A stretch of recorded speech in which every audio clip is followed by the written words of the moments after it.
Good evening, good morning, good afternoon. My name is Afro and you're watching my latest video on Rainbow Six Siege. Now this is the second one I've done so far, and this one's a much shorter one than the previous one, as I'm sure you can see from that number in the bottom left corner of your screen. It's just a short guide on how to improve your performance on Siege.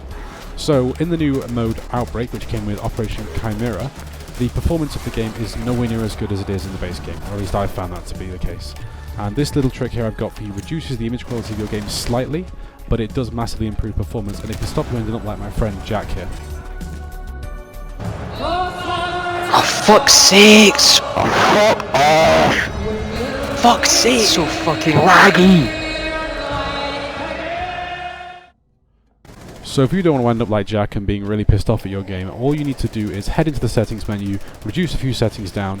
You may notice a tiny drop in image quality, but to be honest with you, the drop that you get compared to the frame rate boost you get, it's not really that bad, and I doubt you'll even notice it most of the time.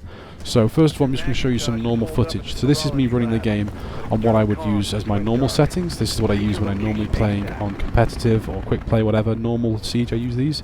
And as you can see here, the game looks alright, but the frame rate in the bottom corner is only 50 FPS, which isn't really high enough. On the main game, I normally get around 100 FPS. I'm not saying that Operation Outbreak runs at half the frame rate of the normal game, but in my case here, with this test example I'm using, it does seem to be that way, as I do, as I said, generally get around 90 to 100 frames a second in the base game. Now, to try and improve my frame rate, I jumped into the settings to see if there was anything simple I could change. So, these are my settings here that I use normally on the game. And we're only going to change a couple of things in here. So LODs I wouldn't recommend anyway putting above high, because it doesn't really make a huge difference, but you want to reduce your shadow qualities down to low, reflection qualities down to low, and change anti-aliasing from whatever it's on currently to TAA, which is sort of below off, which is weird. And then change the render scaling number to whatever you're comfortable with.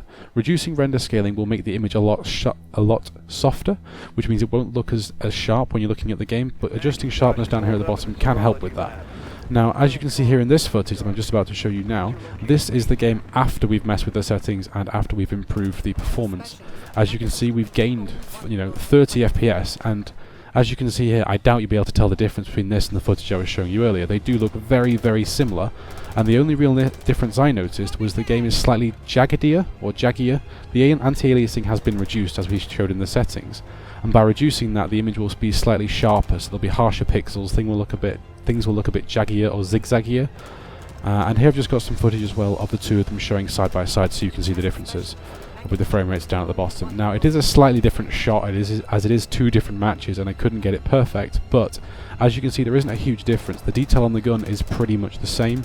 The lighting around you is pretty much the same. I'm not really sure what reducing the shadows actually affects. So yeah, basically, as you can see from that footage there, you lose very little in the way of image quality, but you do gain a lot of frames. You can use these settings in normal Siege as well, but I wouldn't recommend it, seeing as you want the image to be as sharp as possible so you can spot those heads peeking at you through windows and things like that.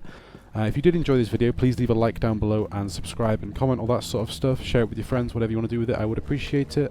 I'm also still running my competition on my channel. If you want to check out the video for that, that will be down in the description below. That's to win a copy of Escape from Tarkov. And as always, thanks for watching, and I hope you enjoyed it. Cheers!